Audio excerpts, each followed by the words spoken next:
अस्सलाम वालेकुम, welcome to my YouTube channel bio scholarship journey. के बारे में बात करेंगे वो है international Max Planck research school. इसके अंदर जो ब्रेन से रिलेटेड और बायोलॉजिकल इंटेलिजेंस से रिलेटेड फील्ड्स हैं उसकी अंदर पीएचडी के एडमिशन्स ओपन है। लास्ट टाइम मैंने जो आप लोगों से शेयर की थी वो एक जूलॉजी फील्ड से रिलेटेड थी और दूसरी जो थी वो एजिंग सी थी। अब वो आप मेरे चैनल पे चेक कर सकते हो। अब ये जो पीएचडी पोजीशन है इनकी जो लास्ट डेट है वो नवंबर 10 है और इसलिए आप लोगों को इसकी एप्लीकेशन प्रोसीजर को पहले समझ लें ताकि ईजी हो आप लोग अप्लाई कैसे करोगे। और अभी काफ़ी दिन है तो आप तमाम डॉक्यूमेंट्स वगैरह जमा कर सकते हो। अब इसके अंदर इस चीज़ को तो आप लोगों को समझ आ ही गई होगी कि ये वाली जो पोजीशंस होती हैं वो फुली फंडेड होती हैं, सो आप लोगों को वो मुश्किल नहीं है। दूसरा ये है कि आप लोगों ने जब भी इसमें अप्लाई करना है तो एक चीज़ आप लोगों ने ज़रूर करनी है, आप लोगों ने हमेशा फैकल्टी को चेक कर लेना है। जब आप फैकल्टी के ऊपर क्लिक करोगे तो उनकी ये फैकल्टी ओपन हो जाएगी। अब ये जब फैकल्टी ओपन होगी इसको पढ़ने का ये फ़ायदा है कि अगर तो आप लोगों का इन लोगों के काम से रिलेटेड कोई काम मिलता-जुलता है, तो आप इसके अंदर ज़रूर अप्लाई करो। फॉर एग्ज़ाम्पल ये वर्टिब्रेट्स के ऊपर है। वर्टिब्रेट्स के ऊपर वो लोग भी अप्लाई कर सकते हैं जो ज़ूलॉजी फ़ील्ड से रिलेटेड हो, मॉलिक्यूलर वाले भी अप्लाई कर सकते हैं अगर उन्होंने इसमें काम किया हो। फिर इसके अंदर बहुत से ऐसे लोग होंगे जिन्होंने मतलब डिफरेंट फ़ील्ड्स पे काम किया हो, न्यूरो साइंस में किया हुआ हो तो वो स्लीप वगैरह में अप्लाई कर सकते हैं। इसके अलावा बहुत से लोगों ने जिन्होंने बायो इन्फॉर्मेटिक्स की हुई है या फिर कंप्यूटर साइंस के अंदर अपनी मास्टर डिग्री की हुई है लेकिन काम किसी बायोलॉजिकल फील्ड से रिलेटेड किया हुआ है तो भी वो लोग इस चीज़ में अप्लाई कर सकते हैं। जिन लोगों ने जो भी फील्ड पढ़ी होगी उनको पता होगा। जैसे अगर किसी ने इंजीनियरिंग की हुई है लेकिन बायोलॉजिकल फील्ड में आगे जाके उन्होंने कोई काम किया हुआ है तो वो भी इसमें अप्लाई कर सकते हैं। खैर इस तरह से आपको इनकी फैसिलिटी मिल जाएगी। फिर क्या होता है कि आपने इसमें अप्लाई कैसे करना है। ये वाला जो पेज है इसका लिंक मैं डिस्क्रिप्शन में दे दूंगी, आप वहाँ से ईजिली आप अप्लाई कर सकते हो। अब आपने करना क्या है कि इसका एप्लीकेशन प्रोसीजर बहुत आसान है। आपने सिंपल ऑनलाइन पोर्टल को ओपन करना है। अब इसके ऊपर सिंपल वो ये बता देगा कि ये सारी ऑप्शंस है। उसके बाद आपने सबसे पहले अपने आप को रजिस्टर करवाना है। रजिस्टर करने के लिए क्या करना पड़ेगा कि आपको सबसे पहले अपना ईमेल एड्रेस, फर्स्ट नेम और लास्ट नेम डाल के क्रिएट एन अकाउंट पे क्लिक कर दोगे। तो इस तरह से उसके बाद आपका एक लिंक आएगा आपकी ईमेल एड्रेस पे जिससे आप अपने अकाउंट को एक्टिवेट कर सकते हो। आप लोगों ने आपकी ईमेल एड्रेस पे एक लिंक आ जाएगा, उस लिंक को आप लोगों ने सेलेक्ट कर लेना है तो आपके पास एक वन टाइम लॉगिन आएगा। वन टाइम लॉगिन से मुराद है कि आप इसमें सिर्फ एक ही टाइम लॉगिन कर सकते हो और उसमें आपने अपना पासवर्ड सेट करना है। यहाँ पे आप कोई भी पासवर्ड जो है जो गूगल भी आपको सजेस्ट करता है या फिर आप खुद से भी लगा सकते हो।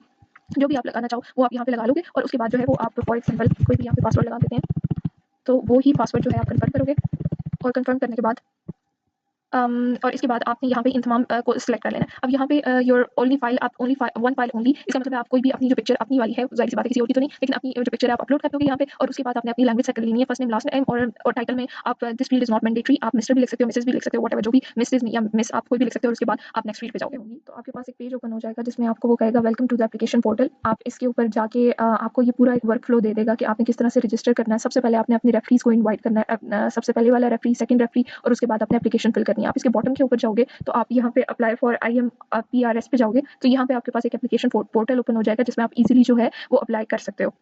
अच्छा ये याद रखना कि मैक्स प्लैंक की जितनी भी एप्लीकेशन प्रोसीजर्स होते हैं उनका मेजर ये काम होता है कि वो आपको रेफरी की पहले डालनी होती है, मतलब जो रेफरी का ईमेल एड्रेस है वो डायरेक्टली जाएगा एप्लीकेशन फॉर्म में। सो यहाँ पे आप क्या करोगे, सबसे पहले आपकी वो एप्लीकेशन का बता रहा है कि आपकी एप्लीकेशन स्टेटस इन प्रोग्रेस है, यानी अभी आपने पूरी फिल नहीं की, तो आप इस पे जाओगे, व्यू की बजाय एडिट पे जाओगे। जब आप एडिट पे जाओगे तो आपके पास ये सारा ओपन हो जाएगा। अब आप एक दिन ये एप्लीकेशन फॉर्म फिल नहीं करोगे, इसमें मल्टीपल डेज रखेंगे। सो इस वजह से आपने इस पेज को बुक मार्क कर लो या सेव कर लो, क्योंकि एक दफ़ा जो पासवर्ड लगा हुआ है वो तो आपका ऑटोमेटिकली होता जाएगा, लेकिन आप लोगों को ये पेज ढूंढने में मुश्किल होगी। सबसे पहले आप अपना नाम लिखोगे, उसके बाद अपना फैमिली नेम, फिर आपने अपना जेंडर, डेट ऑफ बर्थ जो आपकी CNIC पे लिखी हुई है, इसके अलावा ये याद चीज़ें रखनी है। आप सिटीजनशिप की अपनी CV को अपलोड करोगे, कॉन्टैक्ट डाटा और ये तमाम चीज़ें। ट्रैवल इन्फॉर्मेशन से मुराद है कि आप किस जगह ट्रैवल फ्रॉम, मतलब आप किस जगह से आ रहे हो, मतलब ऑब्वियसली सिटी आपका जैसे पंजाब के अंदर कोई भी हो सकता है, पंजाब में आप रहते हो, इंडिया में किसी सिटी में रहते हो। इसके अलावा आपने कंट्री का नाम लिखना है जो आपका इंक्लूडेड होगा। उसके बाद आपने अपनी एजुकेशन डालनी है। एजुकेशन के अंदर आपको क्या चीज़ें डालनी पड़ेंगी, आपको अपना BS, अपना MS, और जब आप ऐड एजुकेशन करोगे तो पहले आप अपने बैचलर्स डालना है और बैचलर्स डालने के बाद फिर आपने अपना MS डालना है। डिग्री टाइप से मुराद होती है, यहाँ पे आप डिग्री जाओगे तो डिग्री पे जाओगे तो आप अपना पहले बैचलर स्टडी करोगे, फील्ड ऑफ साइंस आपका कोई भी हो सकता है, बायोकेमिस्ट्री, मॉलिक्यूलर बायोलॉजी,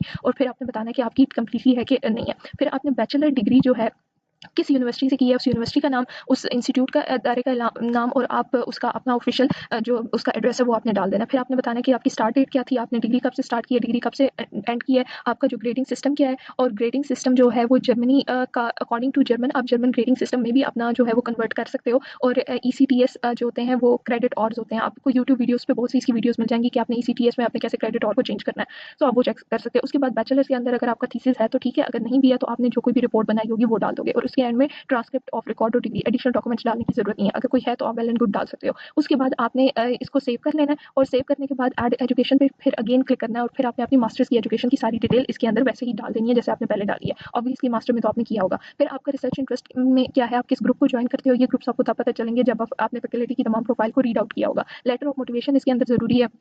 फिर आपने बताना कि आपका रिसर्च एक्सपीरियंस क्या है, आपने किस किस जगह काम किया हुआ है, कौन कौन सी कॉन्फ्रेंस अटेंड की हुई है, अचीवमेंट आपकी क्या है। अचीवमेंट में आप अपना एमएस का थीसिस लिख सकते हो कि उसका रिजल्ट क्या था और उस रिजल्ट का इंपैक्ट क्या है, ये आप लिख सकते हो। इंग्लिश स्किल में आप बता सकते हो कि आपकी मदर लैंग्वेज क्या है और आपकी एडिशनल स्किल आपने कोई आइल्स टॉपर किया हुआ है, वैसे इसके लिए आइल्स टॉपर की जरूरत नहीं होती। उसके बाद जो है कंफर्मेशन में आप ये बताओगे कि मैंने कंफर्म कर दिया है। अगर आप कंफर्मेशन करके टिक करके आप सबमिट कर दोगे एप्लीकेशन, तो ये याद रखो कि उसके बाद आप कोई भी चेंजेस नहीं कर सकते। अगर इसमें से किसी भी बात की आपको समझ नहीं आई तो आप मुझसे पूछ सकते हो। और मैं इस चीज़ को कहूँगी कि कंफर्मेशन डालने से पहले आप अपना तमाम एक दफ़ा फिर से चेक कर लेना। अगर तो कोई प्रॉब्लम हुई तो उसको आप ठीक कर सकते हो, अदरवाइज आप नहीं कर सकते। Thank you so much for watching.